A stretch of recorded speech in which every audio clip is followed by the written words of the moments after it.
There you go.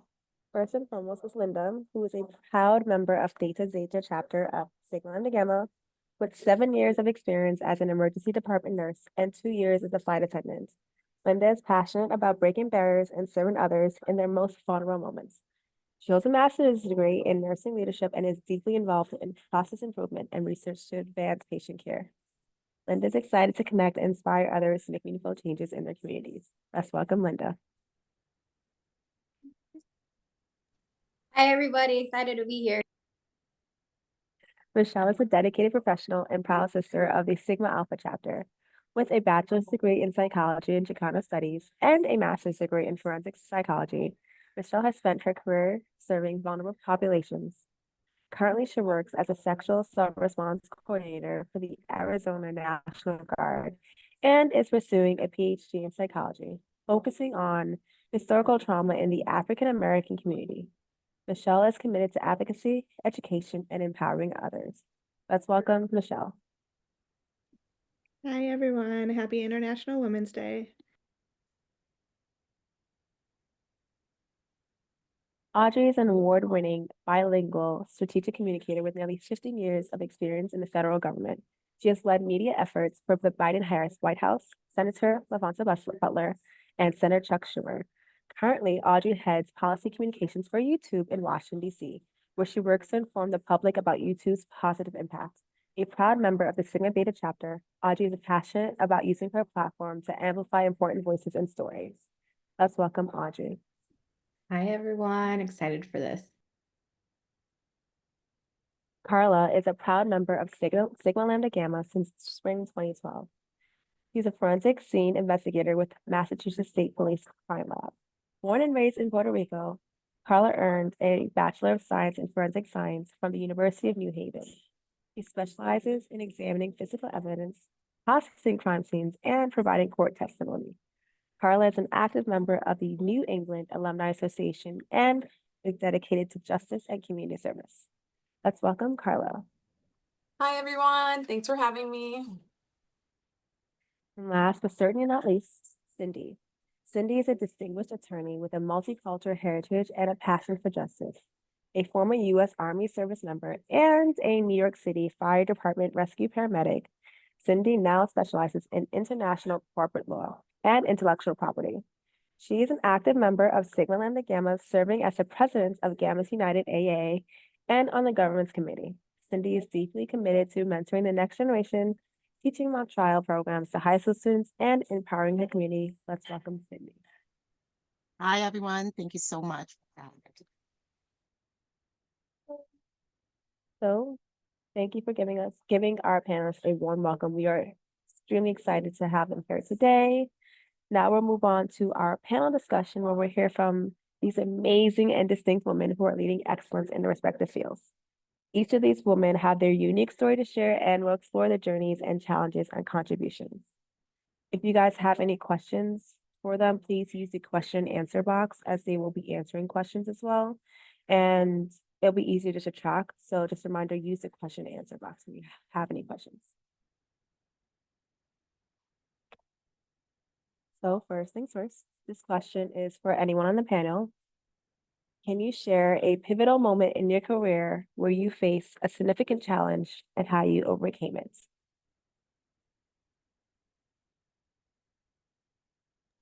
I guess I can start that. Go ahead, Michelle. So for me, I think the most challenging moment for me was I was a single mom. And when I got the job with the police department where I worked before I did with the National Guard, it was a very demanding role. I had to work every 2 weeks, 24/7 on-call shifts, as well as 410s, my normal schedule. And it was a place that very male-driven field, so that really didn't care that I had a child, that I was a single parent. And so it was really hard to try to figure out that schedule and to manage raising a child at the same time that I was trying to have my career. And I ultimately, thankful for community, friends, other strong women, helped me get through it. I had a friend who actually took my daughter in until she was old enough to stay home alone when I was getting called out in the middle of the night. but it's just walking into a career that's demanding. I want my career, but my family's also a priority. So kind of juggling both of that was definitely difficult, but my daughter is grown now. We made it through. I got my career, so we did all good. I have a follow-up question to that. What advice would you give to any woman out there or anybody out there who is juggling family and their careers and how to navigate that? Uh, First thing is just know that you can do it. It is possible. I know the first thing was like, oh, I can't do this. You know, can I even take this job? But I had to have that mindset of, yes, I can do this. I leaned on other, other supports around me, other strong women. I leaned on them to help. And priorities. It is so important to make sure you have your priorities straight. And my two priorities, my career and my family. And outside of that, everything else had to take a backseat for a little bit. You got to figure out what's important to you and then lean into that. Thank you. And I know that can be challenging, but also mentally overwhelming. How did you prevent burnout? I know you probably did get burnout, but how did you navigate that? Yeah, on-call weeks were definitely burnout weeks. I called them hell weeks. Every time a on-call week was coming up, it was my hell week. Um, you got to take that sign for self-care. I laugh because in the unit I was in, we are the ones who promoted self-care within the police department. We preached it to everybody. I was in the crisis intervention unit, but at the same time, we were the worst ones at taking care of ourselves. And so you just have to really be like, even if it's like 10 minutes driving home, blaring your music or whatever it is, you have to make that time for self-care. Thank you, Carla. Just to echo all the things that Michelle is saying, I also work in a field that burnout is very apparent, not only physical, emotional, and also mentally. I do respond to crime scenes a lot. I see a lot of things, and that's where I am exposed to the male-dominated side of my field because, believe it or not, in the STEM field of forensics, it is heavily woman-dominated, which is amazing. 80% of my unit is women, which is awesome. But then when you go to a crime scene, you are the only woman dealing with lieutenants, sergeants, and all this kind of stuff. And I think because we're affiliated with the state police, mental wellness is way more exposed now, which is awesome, but you have to be your own advocate. You have to learn how to identify when you need the help and you really need to voice it and you really need to fight for it because government and it happens like that. So like Michelle, I had to really work in saying it's okay for me to say that I'm not okay and that I'm gonna need to take a step and I'm gonna fight for wanting some time for myself. And you guys need to appreciate that and we're gonna work for that. So I'm gonna say that it's gotten way better, which is awesome, but I think it's with generations and with the exposure that we have. But it's always a work in progress, but it's definitely important to take care of yourself always. Thank you, Audrey.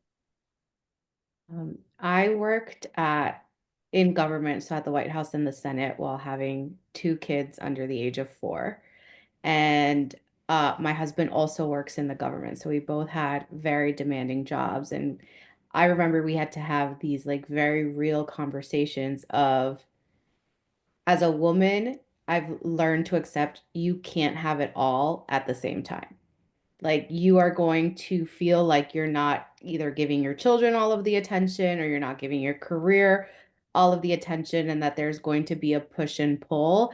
And I was longing so much for perfection in all of those different areas that I failed to take care of myself. And like I went through a lot mentally because of it, to the point where I had to be like, okay, you're setting unrealistic expectations of yourself.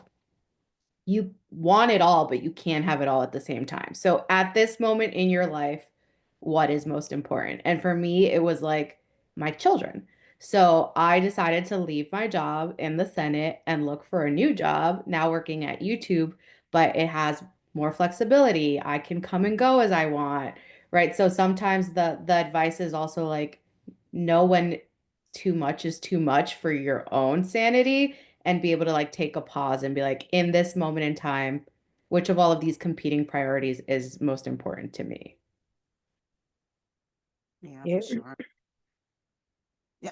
Cindy? So I wanted to just kind of echo with everything that's been said. I know for me, I did the military before being a mom. And then, but the fire department, going to law school, being an attorney, I've done that as a single parent. And I've always been in a male dominating career between the military and the fire department.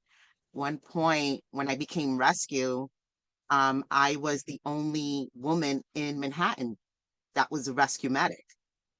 You know, and I was one of the guys kind of thing, right? So I'm like, yeah, going into law school, I'm like, okay, you know, and I wanted to go into corporate. Um, I thought I had it all figured out. Oh no, it was absolutely different when I went into corporate law, particularly because it's international, it's New York City, very male dominated, very Caucasian male dominated. So I found a lot of pushback in that way. And so that was really the difficult part of it. And then having my son kind of watching all of this, and I think you know, sometimes kids don't really say how they feel, but you kind of see what they're doing and how it's affecting them. So like when I was in the fire department, he was like, "Oh my gosh, I can't believe you're scaling off of buildings and wow, you're on the news again," you know, or but he kind of figured like a woman can do it. When it came to going into law, he no longer wants to be an attorney, by the way, after seeing me going through law school, but seeing me trying to navigate, particularly at the beginning of the corporate career, he saw a different side where I started making myself small so that I could be accepted. And he kind of voiced his opinion. And I'm like, wait a minute, I'm a gamma. I don't do that, you know, kind of like mentality in my head. And so it was like, it reassured me that I could do it and kind of, if I'm not accepted at a table, then maybe that's not the table for me. So either I create my own table or I move on to another table where I will be accepted. So I think that is a lot of it is kind of like that self-care and knowing when too much is too much. Thank you. You guys all gave good points and good background to your life and insight to this question, which kind of gave me a follow-up question is, what was the point you recognized too much is too much? Because sometimes it's hard for us to actually recognize it in the moment and easier to recognize it looking back. What was that moment for you guys? How did you recognize it?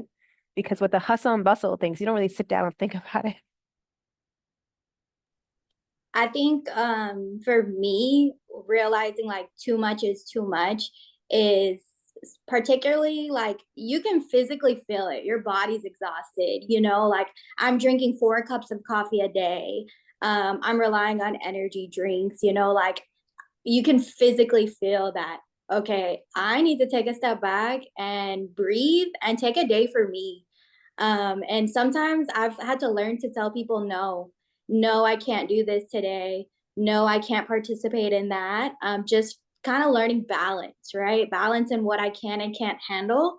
And honestly, just for me it's been like physically, I physically can feel it. I get sick, I can't sleep, or I'm sleeping all day. So it's all of those signs that you don't even realize until you sit back one day and you're like, wow, did I sleep all day today? And it's like, yeah, I did sleep all day today because my body's asking for sleep. So just learning to listen to your body and listen to your needs. Carla here. So for me, my telltale sign is when I talk about the same thing over and over again. It makes me realize that I'm overly thinking about it, so it has affected me, and it has affected me so much that I can't let it go. So I know that that's when I'm going to be like, all right, take a step back, realize why you keep mentioning this over and over again, specifically when it comes to things that I see that are traumatic or that I think are not having an effect on me. But then I'm like, wait a second, this is like the 20th time that I talked about the same exact case in the past 2 days. I need to do something about this. So it's like little weird quirks to me. I know that I'm also very overwhelmed and like stressed out when I haven't taken the time. I always take time for myself. If it's 30 minutes, 10 minutes of me jumping on a bike and doing something, it helps me. And if I don't get that done in one day or the next day, I know that it's like that is also one of my like telltale signs that enough is enough. I need to make sure that I'm doing that because that's my de-stressor. So, Yeah, definitely. Like for me, I having gone navigating the different careers, with the fire department, my son was younger, it gave me the flexibility. So I would notice when I was getting really exhausted because I was doing a lot. Sometimes you're working kind of around the clock, and you need to be alert, right? You're giving medications, you're hanging off things. You would hope you're alert and know what's happening. And so I would know when to ask for help, which sometimes is really hard for me to ask for help. So I tried at that time to kind of figure it all out myself before asking for help. Unfortunately, yet fortunately, I suffered a traumatic brain injury almost 10 years ago where I had to relearn how to walk and my cognition was affected. So all of that had to, and I was forced to ask for help. So in a way, it was a saving grace because now I can say, no, no, no, I'm not okay. I need help. Somebody please help me and know that it's absolutely a-okay for me to do that. Like in my mind, I'm Wonder Woman and I can do all things, but Wonder Woman needs to rest too. So whether it's like a 5 minute drive or I'm just sitting by the beach by myself, don't judge. It's okay. If I want to wake up at 11 o'clock in the morning on a Saturday, it's okay. It's my choice because I know by later on I'll be kick ass, excuse the language, but I'll be able to function a little bit better. I know with the corporate law, it was difficult. I had a senior attorney who contacted me. He's like, "Oh, I've been calling you since 9 a.m. on a Saturday, mind you. You didn't answer me until 1." Yeah, because it's Saturday and I'm off. And I work corporate law, so no one's in jail. Like it's not a matter of life or death for you to be calling me. And he was just kind of, but I don't understand. You really slept till that time? Yes, because I've been going to sleep at 1 o'clock in the morning and up at like 5 in the morning, back on the train to get into the city the next day. So you have to really know what you want and kind of not allow other people to minimize your needs. I want to just echo Linda's point of like listening to your body. And I share that in a moment of vulnerability. I didn't know how much I had going on until I ended up in the emergency room. And I went to the emergency room. They ran all these tests for hours and hours and hours. And they were like, "You are okay. You need to go home." And that cycle continued for 3 months of in and out of the emergency room. Every time I would go in, "You're okay, go home." And I was not feeling okay. And after like seeing 15 doctors, like cardiologists, neurologists, like every kind of specialist you can think of, every single doctor was like, "That's a body under extreme stress." And that's when I had to like learn to pause and be like, "I've taken on too much." So don't get to the point where you're at the emergency room. Like your body will give you indications. Listen to it. And also as women, we have to stop saying like self-care is going to get my hair done. Self-care is like going to get my nails done. Like sometimes self-care is not doing a damn thing, but like laying on a bed. So also like realizing what your body needs in order to recharge. I think for me, I'm stubborn, so I like to be like, nope, I can push it, I can push through. But the breaking point for me was when I realized I wasn't getting the support I needed where I was at. That's why I left the police department and went federal to the Arizona National Guard because the supports weren't there, and that was my breaking point. Like I can push myself so much, but when I'm not getting the outside support I need to do my job, at that point I'm like, all right, I'm done.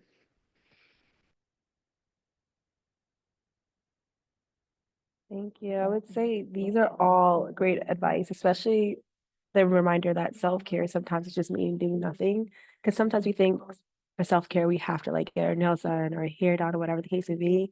And we forget that doing nothing can also be the best form of self-care. Especially with stubborn people like me. So thank you for that reminder.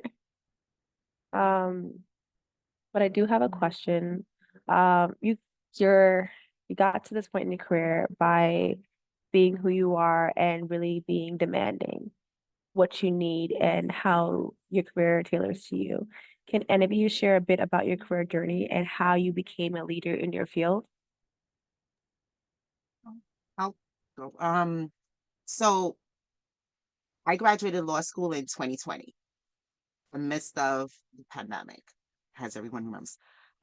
So for me, again, it was kind of recognizing what I was willing to forego and what I wouldn't.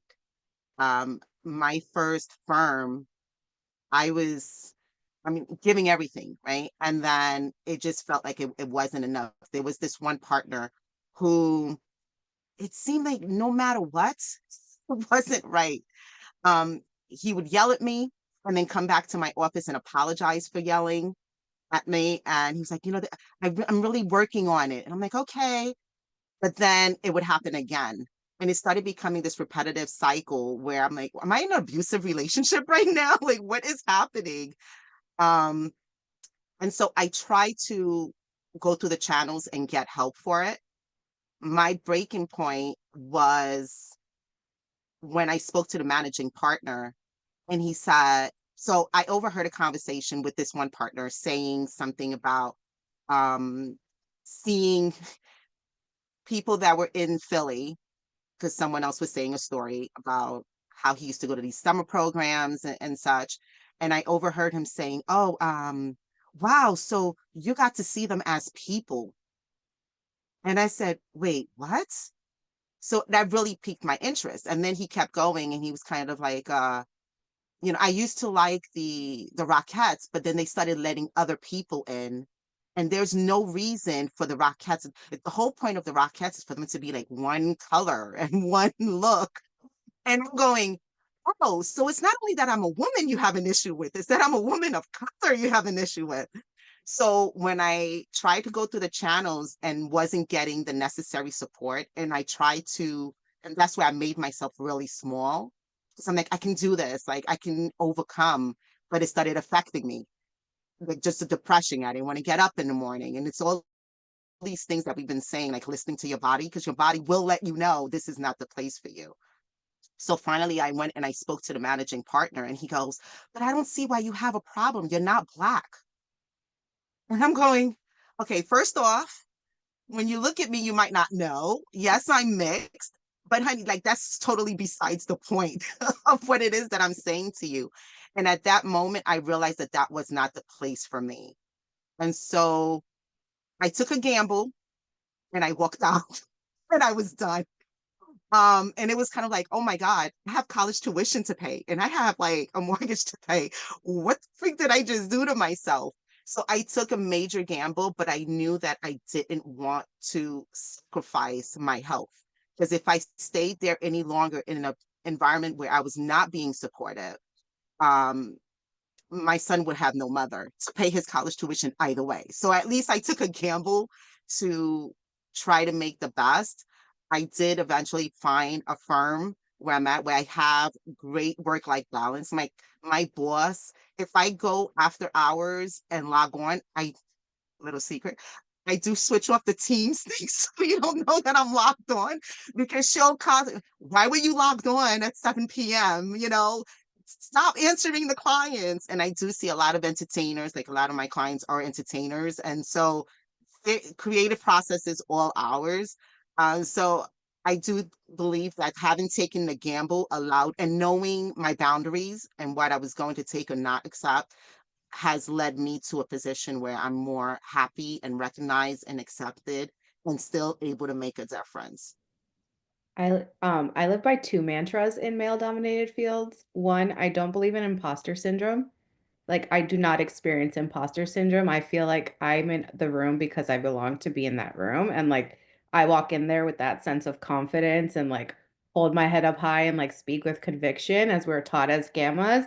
And then my second mantra is like, operate like a mediocre white man. And it's that mediocre white men like walk into spaces like they own it and ask for what they want and what they need. And I feel like that has served me so well in my career to just like, no, I worked hard to be in this room along with all of you white men. And this is my opinion, and I'm going to share my opinion. And I'm like unapologetic about not acting like I belong in the room, but like belonging in the room. Yeah, I definitely that imposter syndrome. I've had it. I've had it many times working in male dominant field, and I've learned that you need to get over that and you need to accept yourself as the expert. For me, I have the education. I'm working on my PhD right now. I have well over 10 years working with trauma and people in crisis, and I am an expert, both book-wise and experience-wise, and I had to learn to recognize that and build my confidence and walk into a room going, no, I know what I'm talking about. I'm educated in this. Especially with command at the military or detectives going back and forth with me, they're saying one thing like, oh no, this is this, or this is them being guilty, or this is, something else. And I'm like, no, that person's coming off drugs and alcohol, or no, that person's going through trauma right now. I'm the expert. I know that. And I took a lot for me to get to that point, but it was all about gaining that point where I can look at myself and say, yeah, I'm the expert, and get that confidence to walk into those rooms. I'll say, from my perspective as a nurse, nursing is actually a woman dominated field. It's one of the very few where I work with a ton of women.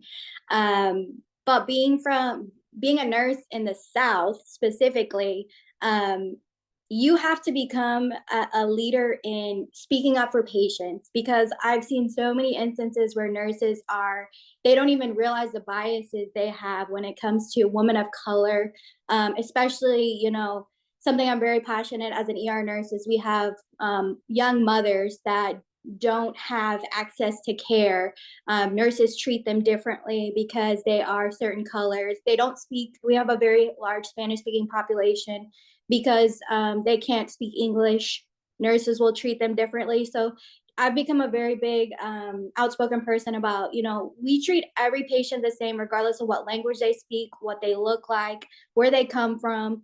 And so we've had to, break barriers and make changes with that.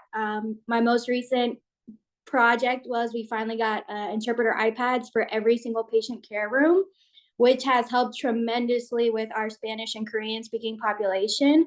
But for me, that's like what leadership has been advocating for people. Even though I'm in a woman dominated field, I still have a lot of work to do with other people in my field.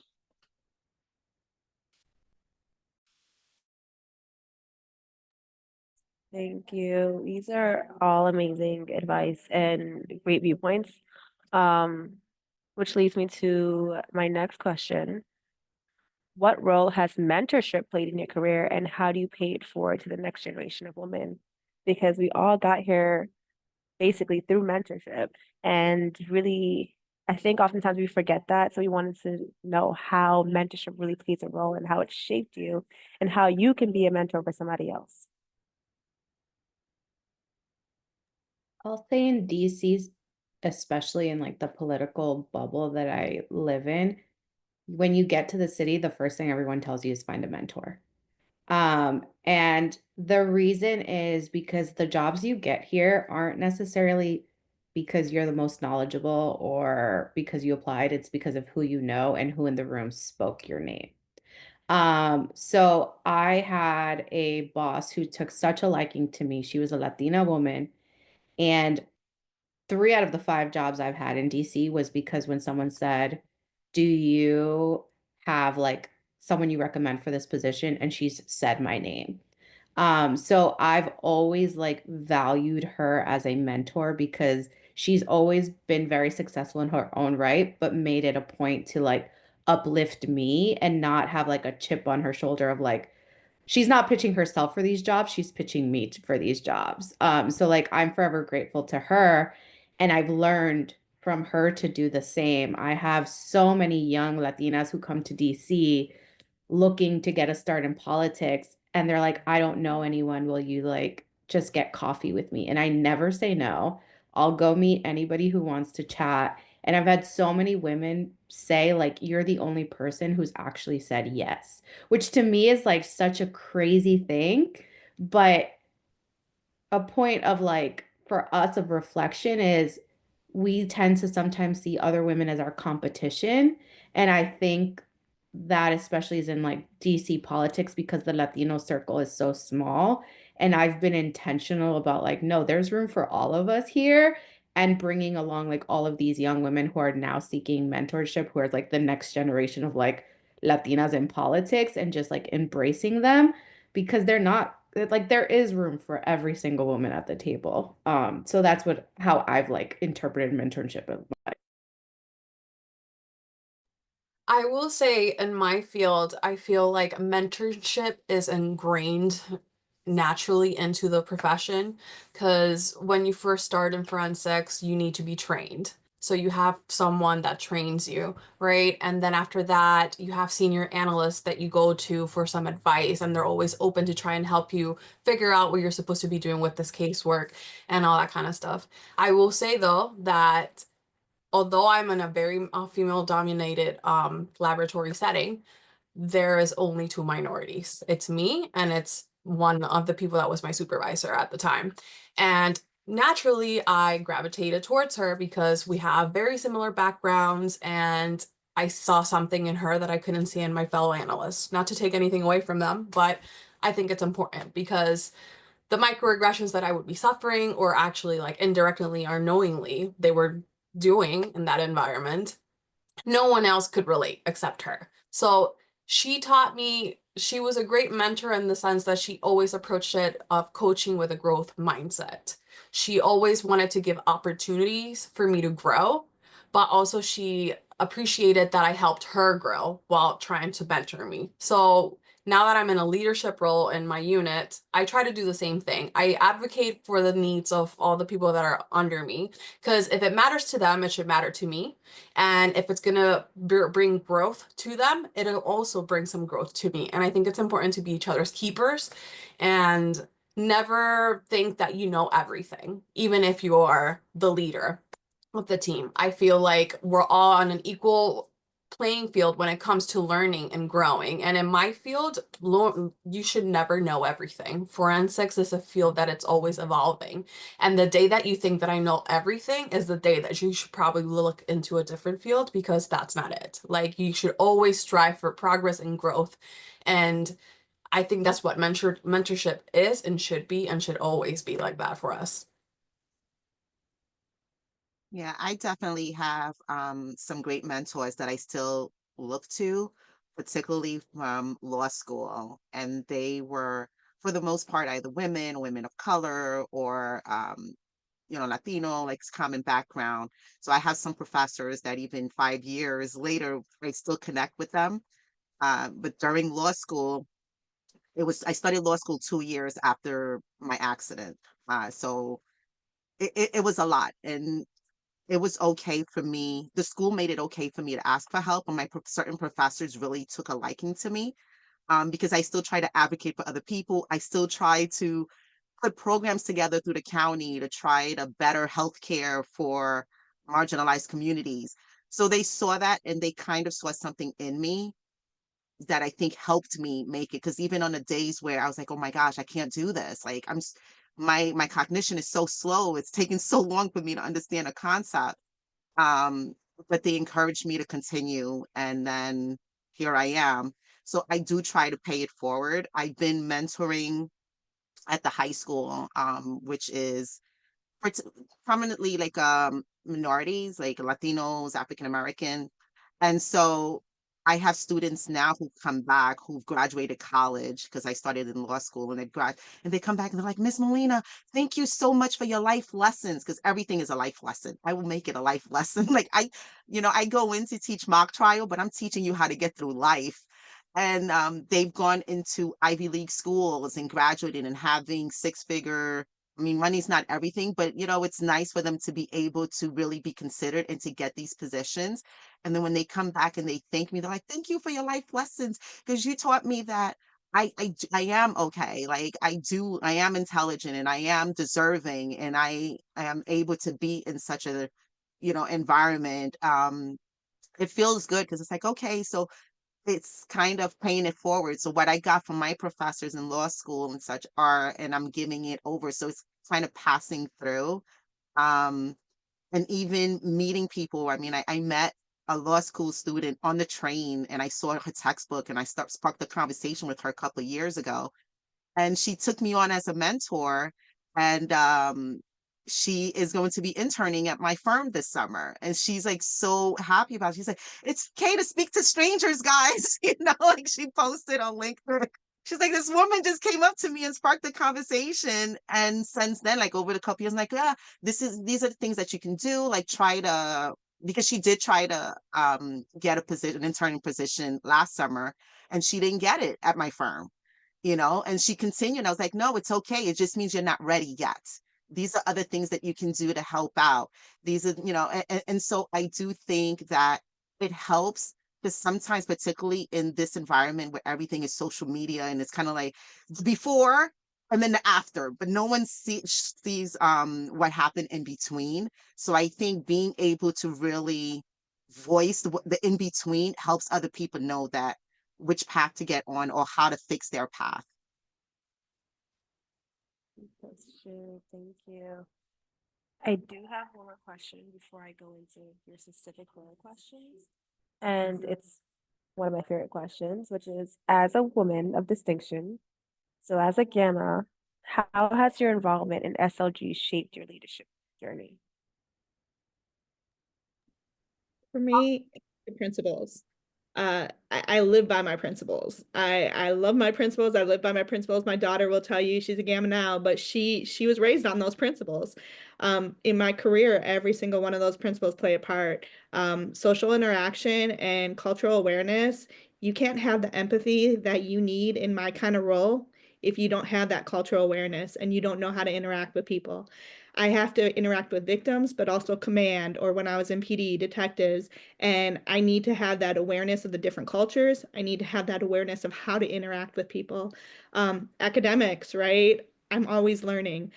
Somebody mentioned it earlier that you're always learning in the field. And if you are one of those people who aren't, then that you're not willing to get the new information because new information is constantly coming out. So I push the academics, like, you know, whether it's the book academics with the degrees or if it's on the field training, that's still the academics, that's still that part of learning. And then also, you know, the morals and ethics. I mean, where I work, you need to have morals and ethics. We're seeing bad things, you know, you're walking in on stuff that people don't want to see. You have to deal with it with a higher level of morals and ethics than most situations because you're dealing with really tricky situations. And then community service, you know, I mean, I'm trying to help people in the community all the time. That's just what I do. I want to make the world a better place. That's part of that community service. So for me, it's the principles, and it's also, like you said, you know, we're women of distinction, and being women of distinction, you hold yourself a different way. I echo every single thing that Michelle just said. I attribute a lot of my professional efficiency to SLG because I am very good with all of my time management. Like it's always a thing that is always pointed out when they evaluate me. And I always go back to like, yeah, Gamma. Gamma did that to me. Gamma showed me how to interact with people. Gamma showed me how to make my time worth something and how to really take advantage of it. And to this day, I will always remember my educator telling me to always have my head held up high. And that is how I always prop myself up and pep myself up when I go to a crime scene. Right before I step out of my vehicle, I'm always just like, this is what we have to do. Head is always up high because you're walking into this and you have to own it. And like, I will never forget that. And I always carry it with me. So SLG to me did a lot and to this day still does it. And I always talk about it. And I'm very grateful for everything.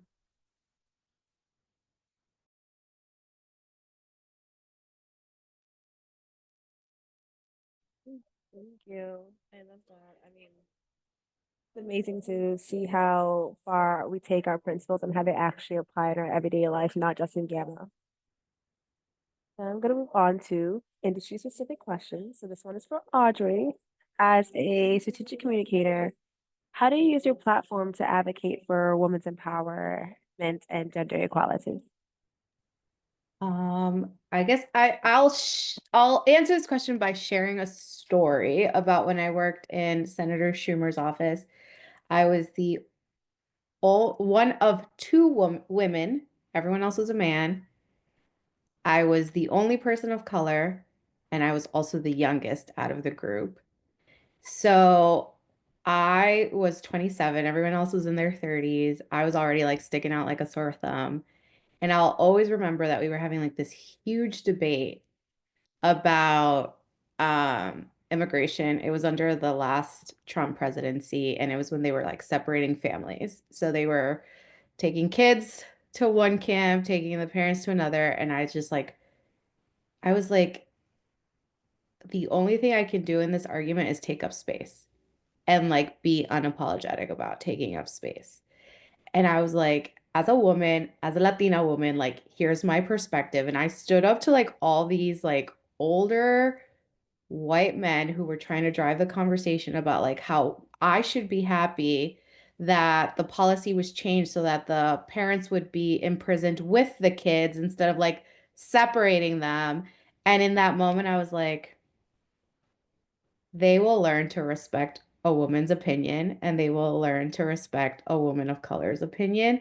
And I just like fought them tooth and nail, went toe to toe, like with no hesitation. And like to me, my entire career hasn't been about like explicitly being like, how do I empower women? It's been more like, how do I conduct it myself in a way that the next time these people interact with a woman, they're actually going to do it from a different perspective and with a little more respect. So that's how I would answer that question. Thank you for that. And I respect that answer, especially you saying that you made sure that you want to change your experience for those who come after you, which is actually very important. I have one more question for you. What strategies do you use to navigate challenges in communication and public relations? Interesting. So what strategies do I use? I pull a lot from personal experience in my communications, especially like as a bilingual person. Like when I came to YouTube, they had this whole perspective about how they did things. And most recently, we went to Texas for this like grand opening of a studio of these five vanilla white men who've made millions and millions of dollars on YouTube. And I was like, from a cultural perspective, from a communications perspective, these folks are creating jobs and helping the economy, and like Telemundo would eat that up. Like, there's a cultural piece here that we can tie into the stuff that we're doing. And I secured like a Telemundo camera to come. I literally did a Spanish language interview for Telemundo on behalf of YouTube, and like they sent it all the way up to all of our execs. So I've learned to use like my own cultural competence and like the skills that I bring to be able to like further the mission of like the companies where I work or like the organizations where I am. And it's just been like such a learning experience for me to like own your full self, right? Like don't be afraid to show up as your full self in these spaces. And it definitely works for me in like the communication space. Thank you. I have a question from the audience. I think this is for anyone. What advice would you give to anyone wanting to or worried about trying to enter a male-dominated field? I think know that you belong there. Like we've been saying, it's tough. Um, I know that my mentality has changed a little bit, right? So maybe it was a little imposter syndrome, but knowing at the same time that I belong there. So it's a fine line, it's a balance. When I was with the fire department, when I was in the military, it was like one thing. I did it because I don't know. I saw G.I. Jane and thought I could do it. I was a horrible soldier, so I don't really I don't like someone to look cute. Um, so I'm not going to use that. But like for the military, for the fire department, being a woman, I was smaller, I was shorter. You know, your strength is like your arm strength. Typically, women, it's arm strength more in their legs. So I made sure that my balance was on point. I could still outperform the guys in certain things because I look to my strengths. So I think that's something too, is to look to your strengths while still cultivating weaker parts of yourself, whether you're learning, whether you're balancing, whether you're more of a leader. You take from different things to make yourself better, and you use those to your advantage. Being an immigrant, I always thought that I had to assimilate to American culture. As I've gotten older, and particularly after my accident, I realized that me being differently abled, being multilingual and multicultural, those are actual my strengths, because I am able to understand a lot more people and communicate with a lot more people. So I think that that is something, regardless of the industry, is something that you can use to your advantage. Thank you, Cindy. And I actually have a question for you. As a lawyer, how do you navigate gender bias and advocate for justice in your practice? I think, and we've been saying this, it's really owning yourself. I'll do the research. I'll sit there, because sometimes, like, there has to be other ways. Knowing that you don't know everything, right? Because I do find that with more senior attorneys, um, they tend to kind of just hone in, and it's kind of like concrete, and they never want to look at other perspectives. I think the fact that I am able to manage different things, um, whether it be cultural, because man versus woman kind of a situation, I do think that it's allowed me to try to educate some people, but then also knowing when it's time to just let them be, because they're just so stuck in their own ignorance, or not wanting to learn. Don't take that on. So I just try to live my truth. Hopefully you learn from it. And if not, that's on you too. And you just kind of keep it moving from there. I hope that answers the question. Yes, it did. Thank you. I have a question for Michelle. Your work as a sexual assault response coordinator is incredibly impactful. Can you share how you support survivors and advocate for change in your role? Yeah, so my position is kind of twofold. As the coordinator, I am responsible for working with command and walking command through each case, advising them, doing trainings, things like that. And the other part I hold is I also still do the role of the victim advocate. So I am still having victims come to me to report cases. And one thing with the military is we have two options. We have restricted and unrestricted. And for a restricted case, it means that nobody knows. You come, you get services as far as like me talking to you, me referring out to counseling, but I don't tell command. I don't tell anybody. So that's one of the biggest advocacies I think I do for victims is command wants what they want. And they come into the meetings and they're like, no, I want this information. I want that information. And I have to hold ground and say, no, the victim has chosen that they don't want the information out there. My biggest thing is the victims have choices. They have choices. They have the choice to have a case and a case go forward, command knowing about it, law enforcement looking at it. But at the same time, they have the case to just come and help themselves, get services for themselves and not have it investigated. And so I really try to push that as far as the culture of the military accepting that, as well as victims knowing, hey, you do have a choice. We're not going to force you into this. In a military culture, um, you know, there's stigmas when you come forward as a victim. They do, people talk, people look down like, oh, this person's causing problems. And so it's really important to make sure that they have their choices and that those boundaries aren't crossed. That command isn't being intimidating and demanding that, hey, we want to know everything that's going on. I get their argument, but I have to protect the victim. And I think that's important above all, what they want and what they need.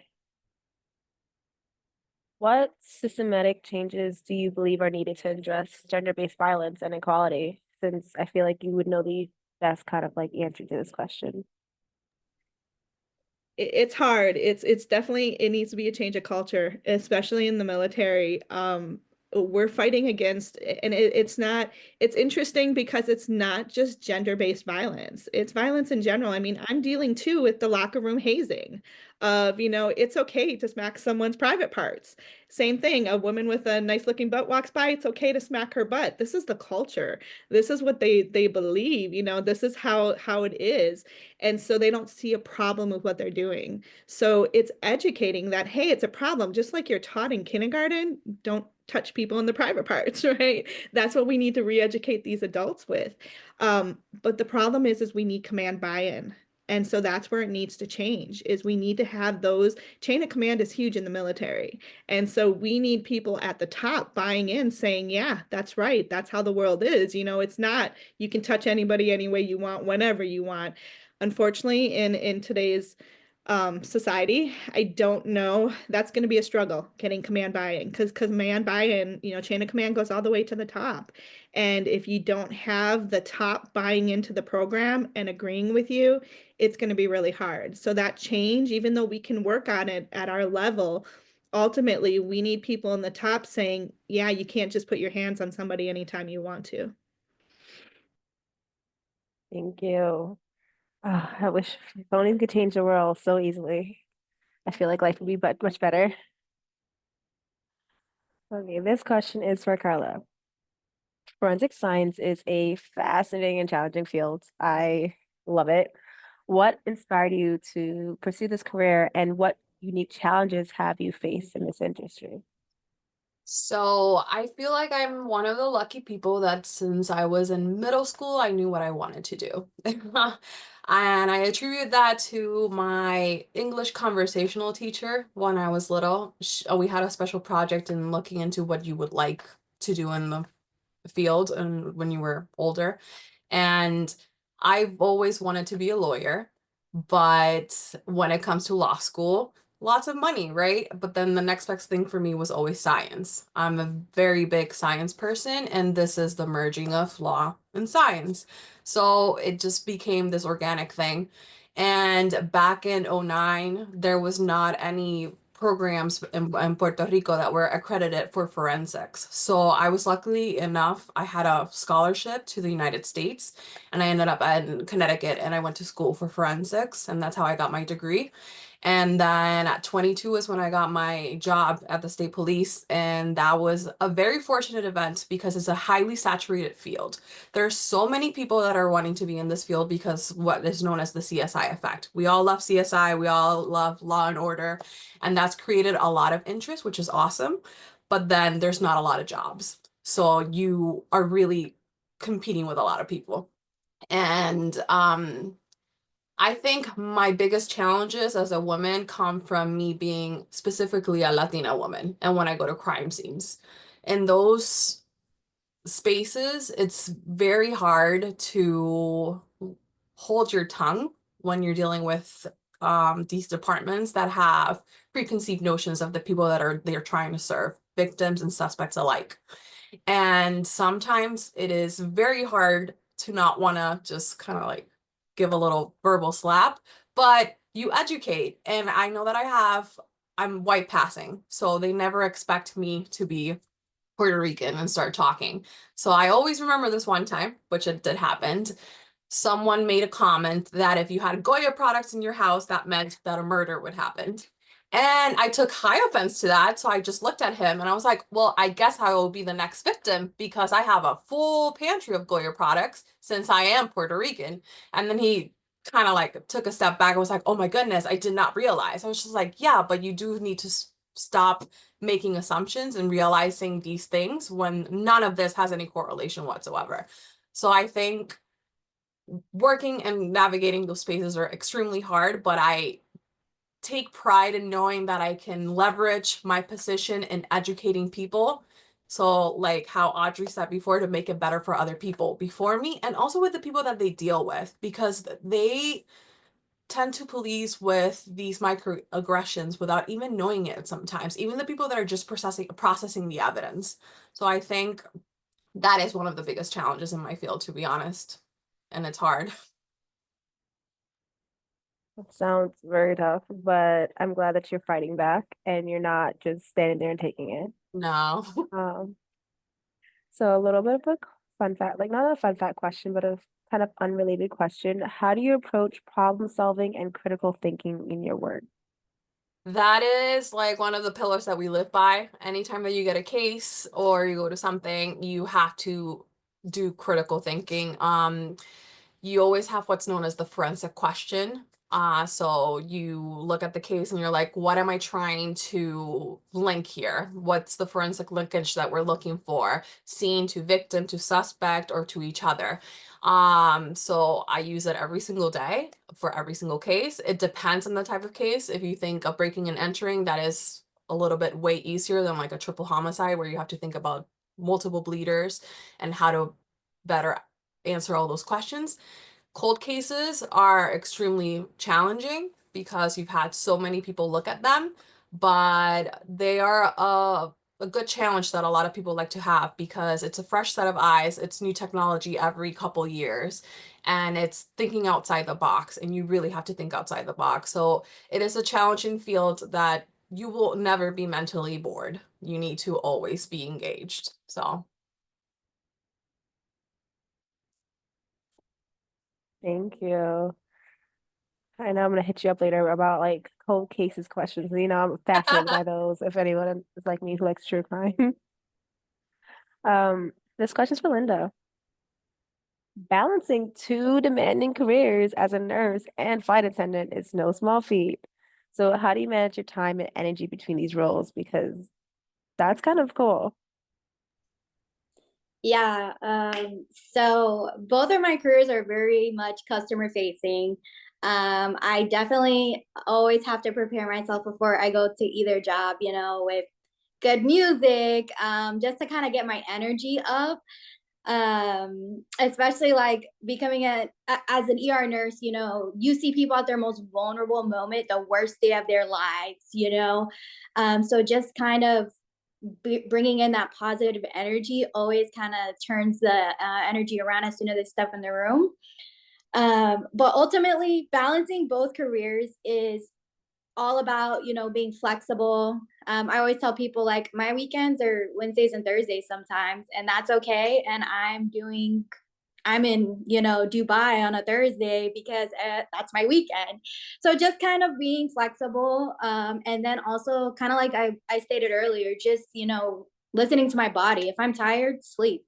If I need to say no because I've done too much this week, saying no.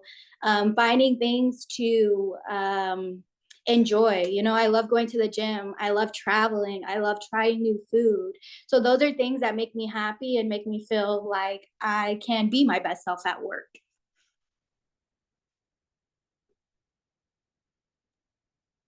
And I have one more question for you.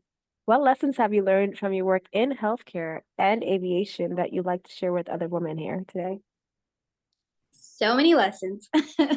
But honestly, the biggest thing I can say is speak up. Speak up for yourself. Speak up for others. As a nurse, I'm known on my unit as the advocator for everybody. So if I feel like something is wrong, everyone's gonna come complain to me, and I'm gonna be the voice of the people. So just like advocate for yourself, advocate for others. And I've done a lot of coaching, especially with younger nurses, about, you know, learning to say no when management is asking you to pick up 6 shifts in the week, you know, or learning to say, hey, I need to take my lunch break. I'm hangry. I need to go take a second. And same thing in aviation, you know, you have to be able to speak up for yourself and for other people so that you can enjoy your job, because both of my jobs are so easy to get burnt out so quickly.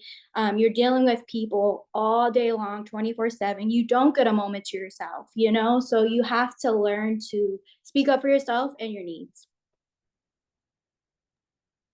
Very important, especially speaking up for ourselves. Because sometimes it's kind of, we get shy to do it, or sometimes we get scared to do it. So getting that confidence to do it is very much needed. This is for everybody. What message would you like to leave with our audience today about the importance of women empowerment and leadership, or any encouragement at all? I'll start. My biggest piece of advice that I would leave with anyone listening today is to do it anyway. We've been talking this whole time about, you know, like you're meant to be in that room. So take that leap of faith, do it anyway, challenge yourself, and you'll be able to do so many things in your life, in your career, like outside of your career. So just do it anyway. Yeah, definitely echoing on that. I think it's definitely important to live in your truth, know your value, know your worth. Um, and everything is an experience. I tell people when you're doing your resume, even if you're doing a career change, like I've done a career change, but there are skills, there's called like soft skills that you still translate over. It still carries over. So don't forget about those little things, because that actually would differentiate you between you and someone else when you're applying for a job, when you're looking for that new position. I think it's definitely important to stay true to yourself, your values, your principles. People will see that and respect it. I work under my middle name because it did help me get into the corporate world, because when people looked at my resume, they thought that I was a guy. So unless, you were French and you knew that the spelling actually says it's a female, you would think Emmanuel, instead of Emmanuel.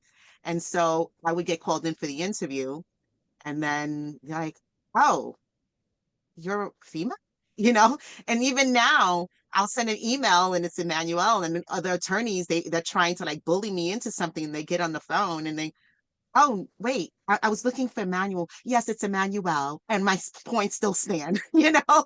And so my clients love that. So I think it is good to stand within your truth, know that you bring value, and don't allow anyone to downgrade that. It'll fly. I'm in its defying gravity kind of thing, but it's also remembering like the definition of what is a gamma. I live by that. And even in the moments where I felt so defeated, I pray and I remember what is a gamma. And I'm like, girl, get yourself up. Let's go. Let's do this. Don't allow this person to make you feel small, because you are not small. Let's go. And it helps, and other people see it. And I allow myself to advocate for other people.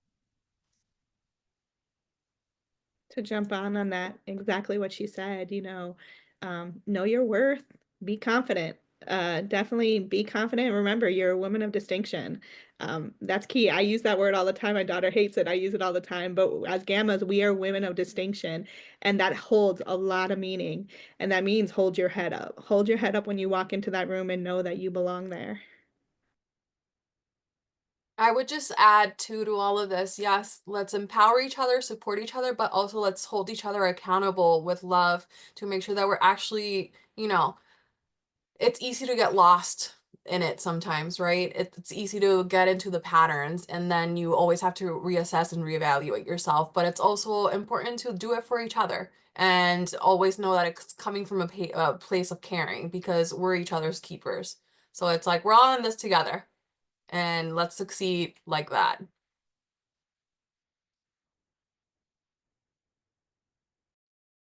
Thank you. Do we have any questions from the audience? Any questions? Well, as we're rolling in, the next segment is a little trivia, culture awareness based. And then afterwards, we are going to be networking, where you have the chance to talk with our wonderful panelists and network and actually ask any questions you'd like to ask. But first, let's start with a little trivia, which is my favorite since it is International Women's Day.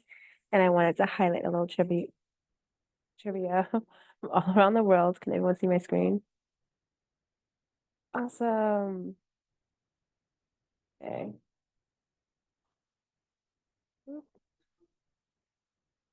I have to,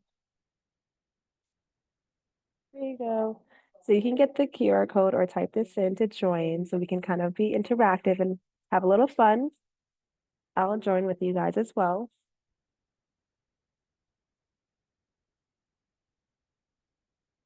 I'll give everybody a minute or two to kind of hop on.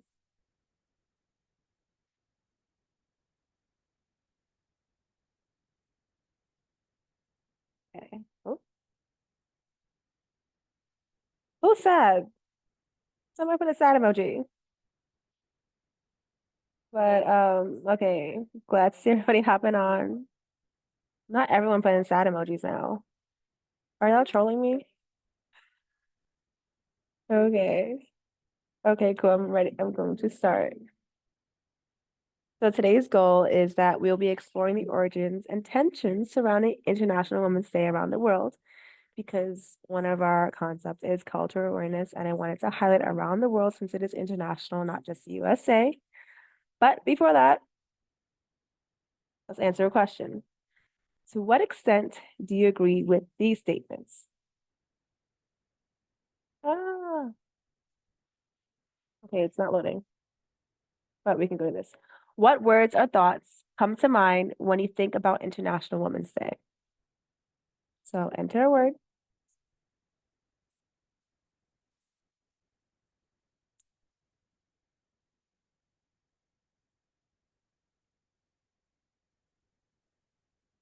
Well, we got leaders, empowering ancestors, empowerment, superheroes, resilience, independent, loving mothers, balance, sisters, woman, history, baddie, okay, magical girl power, history.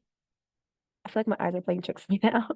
Justice needed, advocate, strength, growth,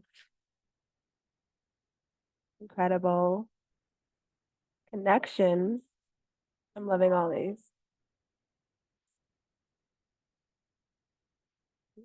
I think I'm gonna need matriarchy. I think I'm gonna need to print this out and hang it on my wall as like a little reminder. You guys are doing amazing. Valued and nurturing. Okay. Do you guys feel like you could agree with some of these?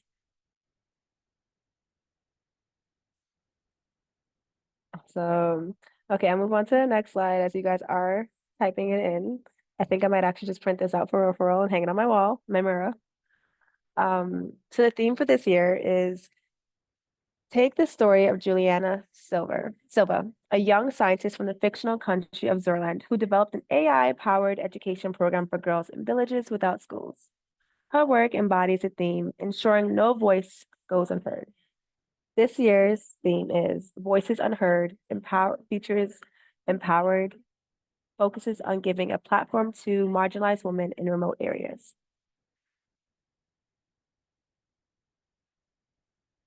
So today we'll learn about International Women's Day in these continents. So here's a rule to this game. Each country has 2 questions, and you can earn up to 100 points for each correct answer.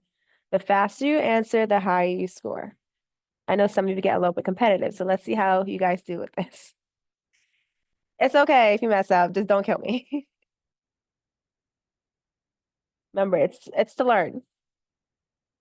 North America. The first National Women's Day was celebrated in 1909 to honor a strike led by women garment workers in New York City who were protesting poor working conditions. Just a little fun fact. Now let's start.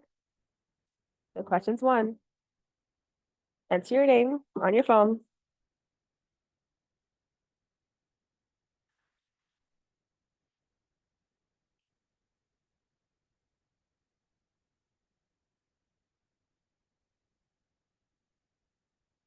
A few more seconds for everyone to log in. I don't know if you can hear the music.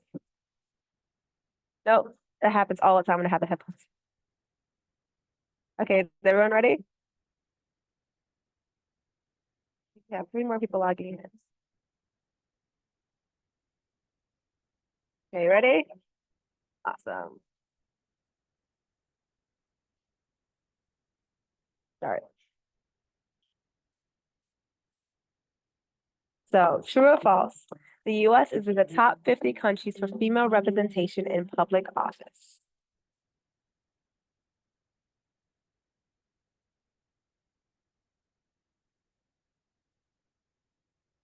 Have 4 more seconds to answer.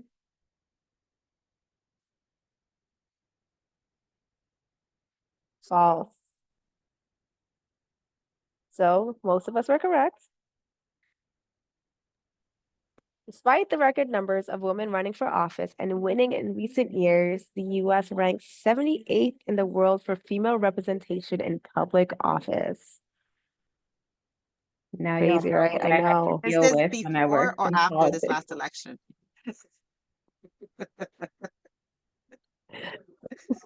Good point. All right, next question. In what year did the first Native American woman and the first Muslim woman get elected to the US Congress? Kimmy, these are too easy for me. That's not fair.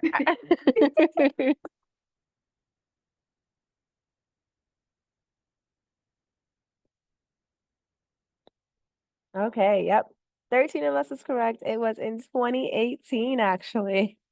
So in 2018, the US saw many female first Native American women, Muslim women, which demonstrates just how far there is to go for gender equality in publics. Democrats made greater strides in securing positions. Let's hope to keep the momentum up. Here's the leaderboard. We have Anna in first place with 159, okay. Followed by Dixie and then Linda, then Audrey and Bree. Don't worry, you can still catch up. We have more questions. There are 10 questions in total. We just did the first two. All right, y'all ready? Let me do a little confetti for y'all. All right. South and Latin America. Women in South and Latin America have a long and solid track record of activism while attempting to construct free democratic societies. All countries have ratified the Convention of Elimination of All Forms of Discrimination Against Women. 14 even ratified the optional protocols. Let's start. Question number 3. What percentage of women and girls over 15 in Latin America have suffered from sexual violence?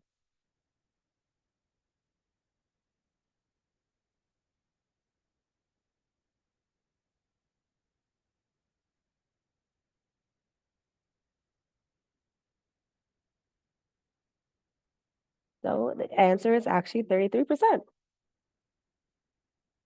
A third of women and girls over 15 in Latin America have suffered from sexual violence in Latin American women. Gender-based violence is prevalent in all of South American and Latin American countries. The violence overshadows any gains that have been made to promote gender equality in politics, education, and healthcare.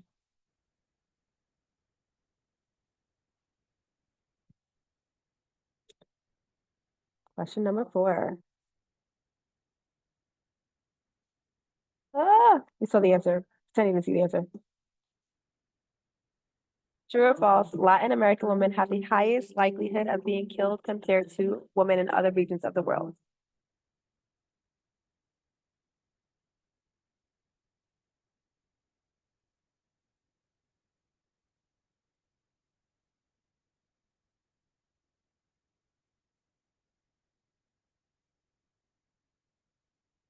Okay. True. It's very sad, but Fortune is a large and active women's happening here protest participation and social media engagement. So if you do log on like a lot of social media platforms, you start seeing the protests, and we are trying to make change, which is awesome. Here's the leaderboard. Still pretty much the same. Oh, wait, hold up. Audrey jumped to first, and then we have Andrea and now Francesca. Okay. Anna and Dixie following behind. Europe. The first International Women's Day was recognized in 1911 in Europe. Right.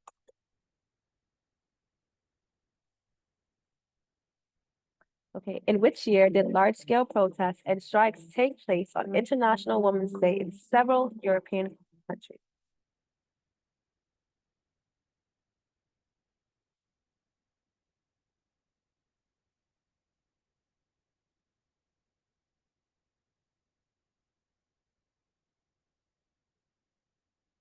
It was actually 2019.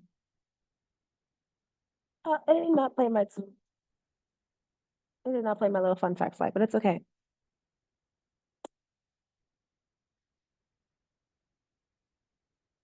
Okay. Which of the following issues were brought to attention by women protesting during the protest in 2019?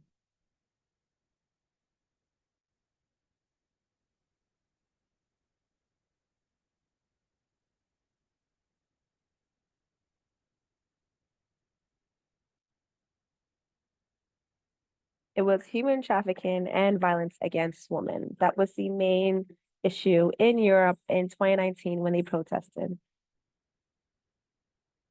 So governments and businesses in Europe would say that they're doing all they can to celebrate contributions of women. But based on the numbers of protests and protesters in 2019, there are stark differences. Women in several countries, such as France, Spain, and Italy, were striking, while others were bringing attention to human trafficking and violence against women. The members of the European Union have been working on a gender equality strategy that includes 30 actionable items. However, the most recent report shows that the growth is occurring at a snail's pace, and some countries are doing well while other countries are falling short.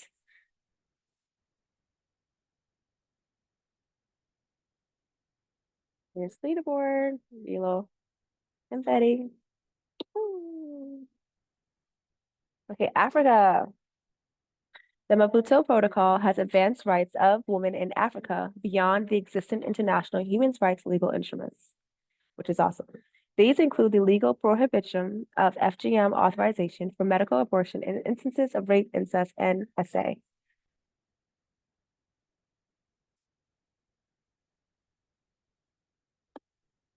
True or false, is FGM still a human rights issue in many African countries?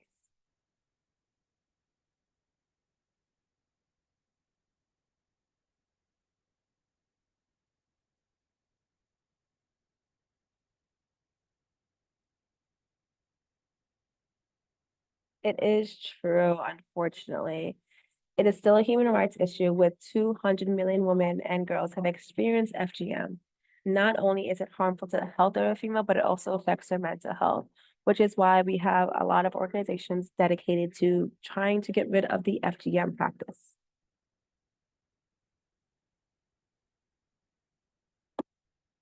What is the most effective way to stop FGM?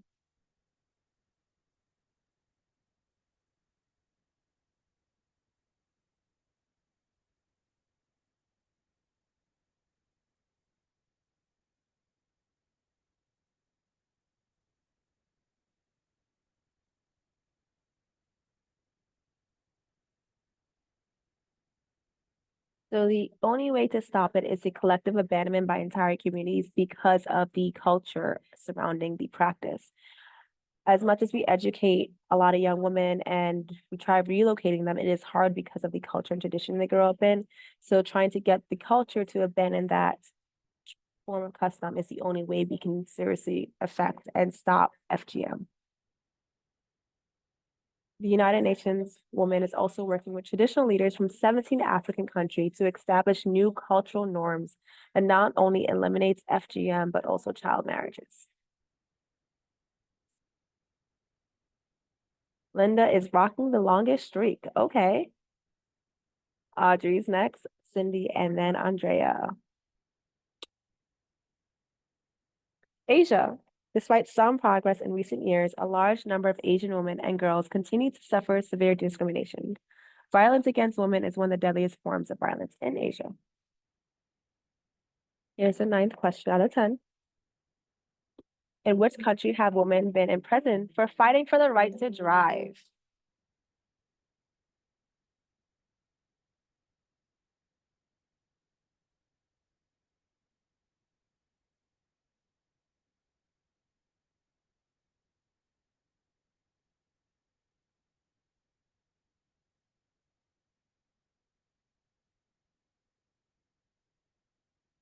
Saudi Arabia. Female activists, lawyers, and journalists are frequently imprisoned in Asian countries for advocating for women's rights and rights that include driving, removing head coverings, or even speaking against the government. They are being kept in horrible conditions for absurd sentences. The last question, this is your big chance to redeem here.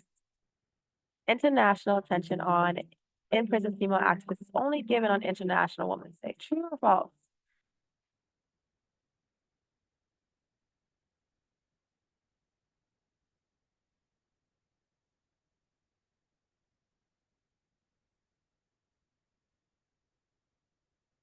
False. International attention these women and issues they face are helping not just on International Women's Day, but actually year round, which is a happy ending to this little wrap up. I wanted to really showcase that we all go through our own struggles, not just here in the US, but also worldwide. And it's good to know what others are facing so we can also raise awareness for them as well, but also educate ourselves to what's going on in the world. And here is the leaderboard.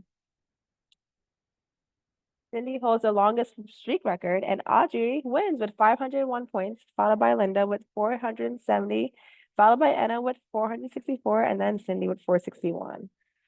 Y'all did very good.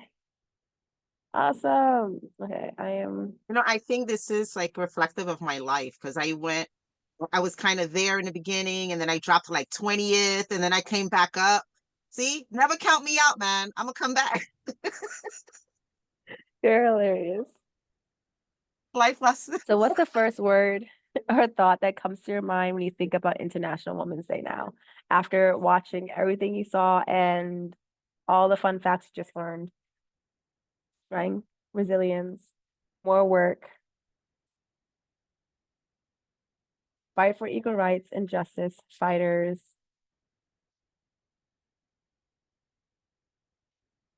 changing, perseverance, empowerment, advocate, injustice, resist, equity now, we aren't done yet, passion, change makers,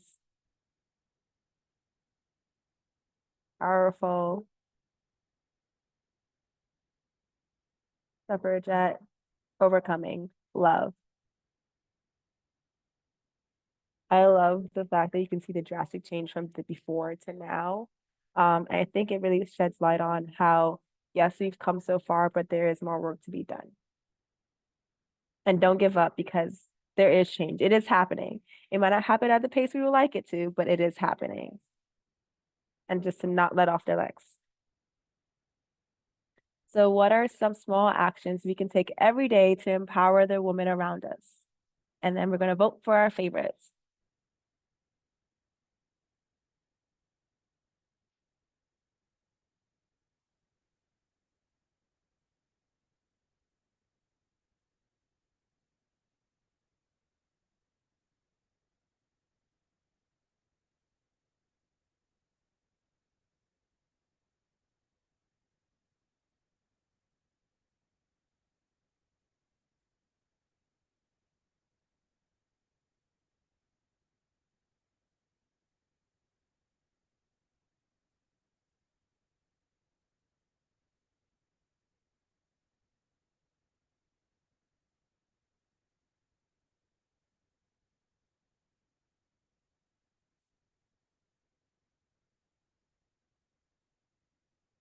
Okay, so we have some of them.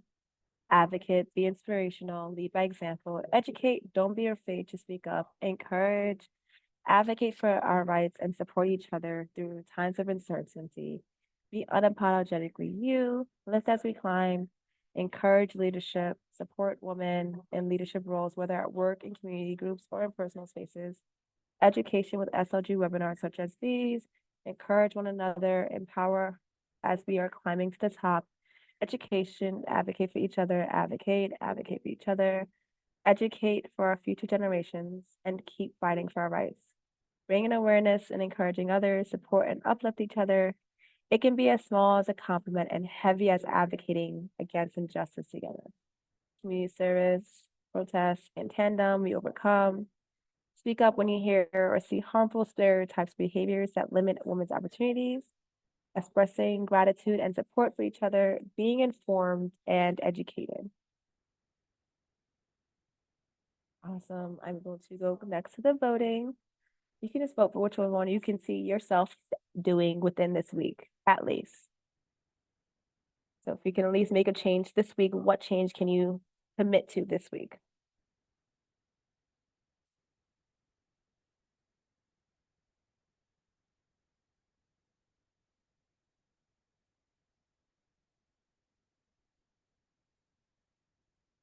These are all hard, but these are all amazing things. And it gives me homework to look forward to make sure that I'm actively doing this in my life, especially since I'm making one of these my goal for this week.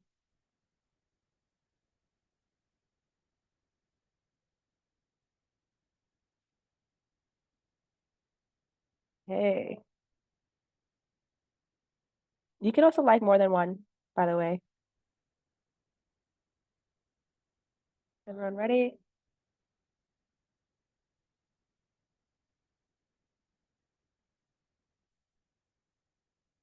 So we all feel the same, basically, and there's so many that we liked. But for this week, I think most of our goals is to be inspirational, advocate for our rights, and support each other, especially through times of uncertainty, which is more than ever right now. Educate our future generations and keep fighting for our rights. Lead by example. It could be as small as a compliment and as heavy as advocating against injustice, and encourage leadership, supporting women in leadership roles, whether at work, community groups, and in personal spaces. How confident are you now in your knowledge of International Women's Day? Okay, I like it. I like it. I like it. I like this range. I could deal with this. I can deal with this. The 4.5, 4.6. I feel happy with that. Which serves as a reminder to always educate yourself. Like you said, you're always learning. And that is it. Empower one, empower all. And thank you guys so much for being here and doing this trivia with me. Which brings me to my next segment and the last segment of today before we close is just basically to network and talk to each other and see what similarities you guys share or any questions you have at all, whether it's Gamma or professional life or being a woman in general. But before I lead you to network, I just want to say thank you to our incredible panelists for sharing your stories, insights, and wisdom. You've truly inspired us today.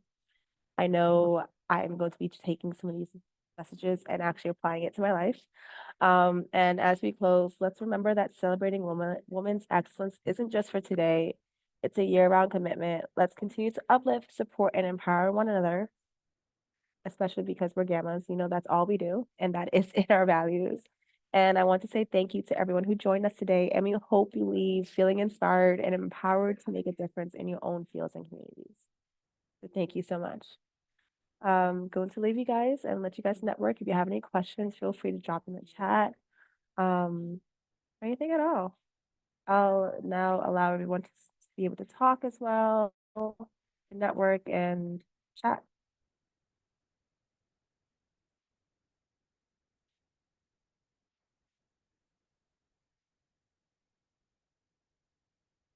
Any questions? Any advice? Anyone? Seeing all of us here is empowering me. I'm like, whoa, there's more names coming up. There's a whole movement here.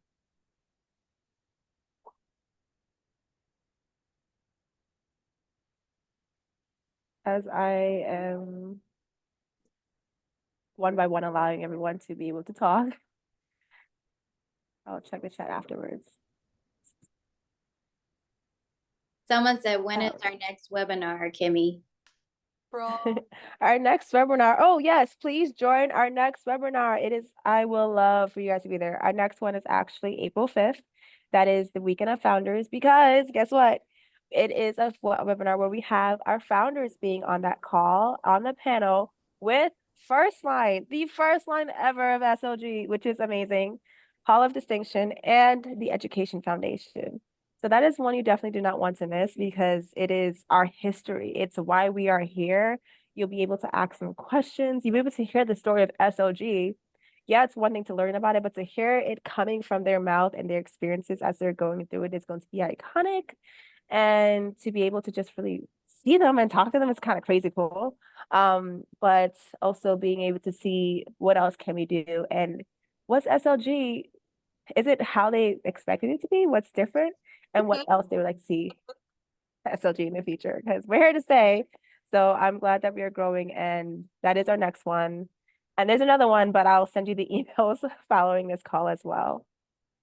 I'm also going to drop a survey in the link for your feedback, because I would like for you guys to leave me feedback so I can be able to create webinars that are for you, what you like to see, and if it's serving your needs. Any questions, any networking, anything anyone would like to share? How'd you guys feel This about is, today? can you hear me? Hi, I'm this is, sorry. can you Hi. hear me? Hi. Hi, this is Priscilla Rojas. I just want to say thank you so much. This was amazing. And like Sydney, I think you just said, like this really just filled, I didn't know how much I needed this and how much I needed it like right now and for this week. And so I just want to thank everybody for being so vulnerable and to sharing your stories, because there are stories. And in my toughest moments, that's when I come back to, culture is pride, pride is success, and just being like, I'm a gamma and you can do anything, and anyway, this was just really impactful for me. So thank you.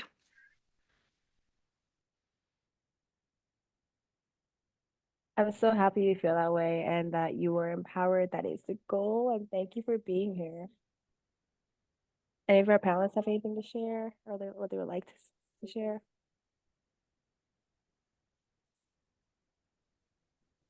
I want to say thank you all for being here. Listening to people talk at you for an hour is not always the most delightful thing, but I'm glad that we were able to share some of our stories with you. But just thank you for taking time out of your day to be with us. I think that says a lot about you and the fact that you even showed up to listen to us. I'm just thankful.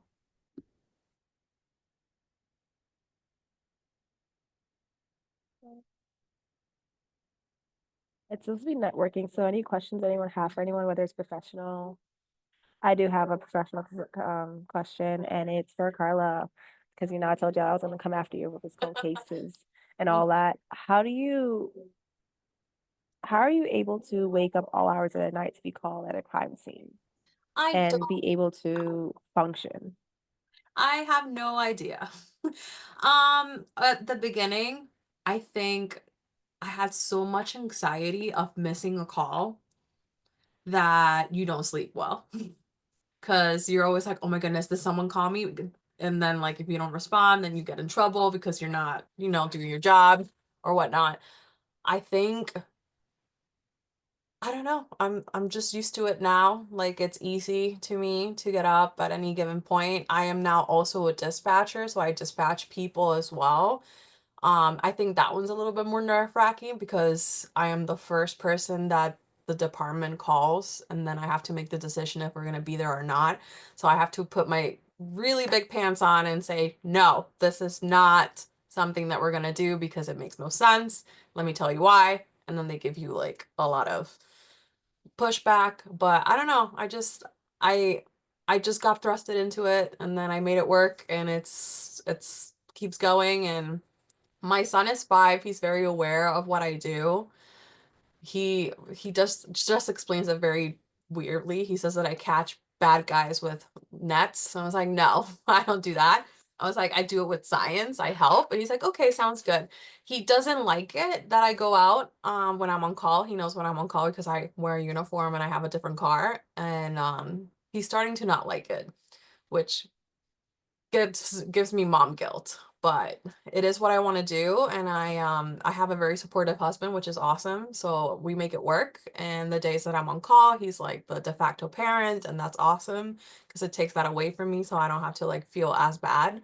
But I just push through, make it work, and then when it's not working, I say something. So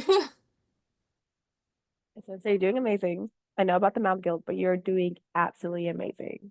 It's hard because it's like, ah, and it's your Yeah. baby, but you are doing amazing. And I know in the long run, especially as they get older, they really grow to appreciate that. And they're like, okay, I could understand it back then, but I see what you're doing.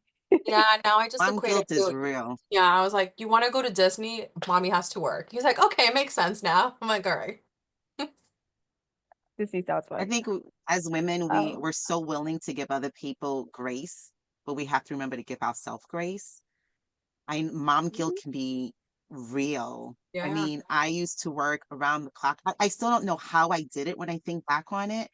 I would wrap up my kid and go drop him off at a neighbor or like grandparents so that I could run to work because I got called in, or picking him up late in the middle of the night because I was stuck at work on a call, studying for law school and still managing my own disabilities and such.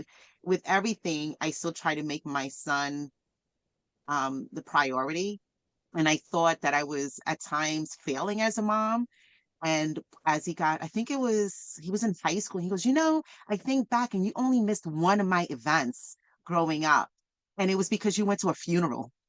So meanwhile, I'm thinking I was like never around and I was barely surviving. But to him, I had only missed one thing that he could think of. I think mom guilt is real. So we definitely need to give ourselves grace and recognize that we're doing the best that we can at the time and with the resources that we have, and just allow ourselves to be without the guilt.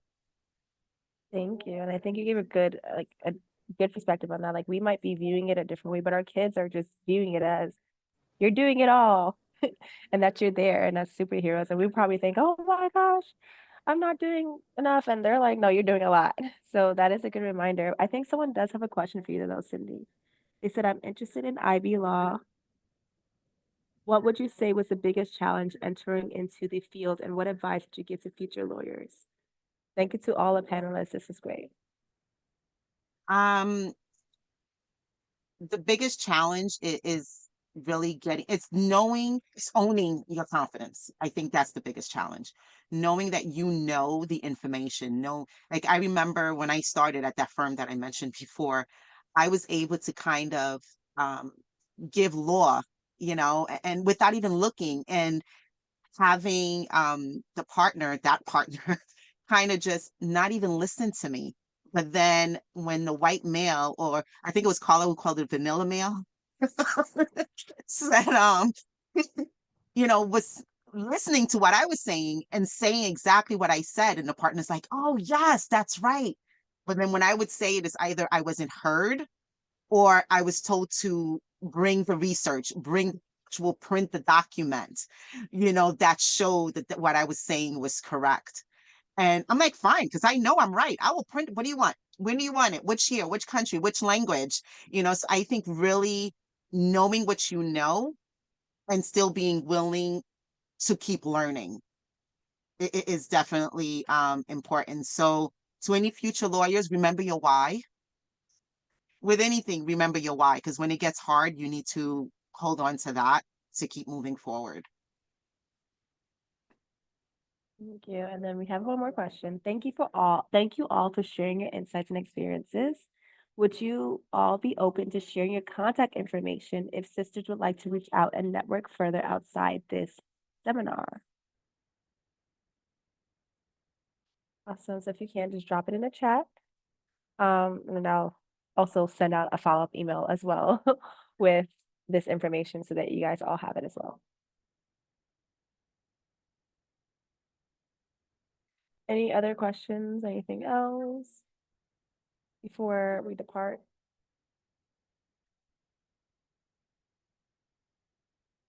I feel like everyone's feeling a little bit shy. I think they might just hit you up personally rather than a call.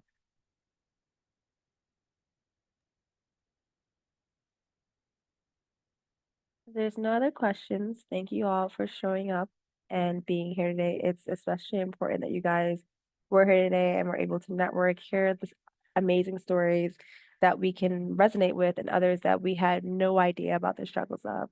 But also bringing awareness to each other and the struggles that we face, and also highlighting the fact that we have made progress, but we're not all the way there yet. So thank you. And just a reminder, keep fighting. You're not in it together. And to always empower each other, whether it's something as simple as a compliment, like someone said, or as big as advocating for others. And something I always like to say is be the voice to the voiceless. Because sometimes we are shy or scared and bounded by fear, even if we do have a voice, which is bounded by fear. So if you can be the voice for someone who can't use their voice at that moment or in general, That would be great. Thank you guys. Have a great day and happy International Women's Day. And I do have one favor, one big favor.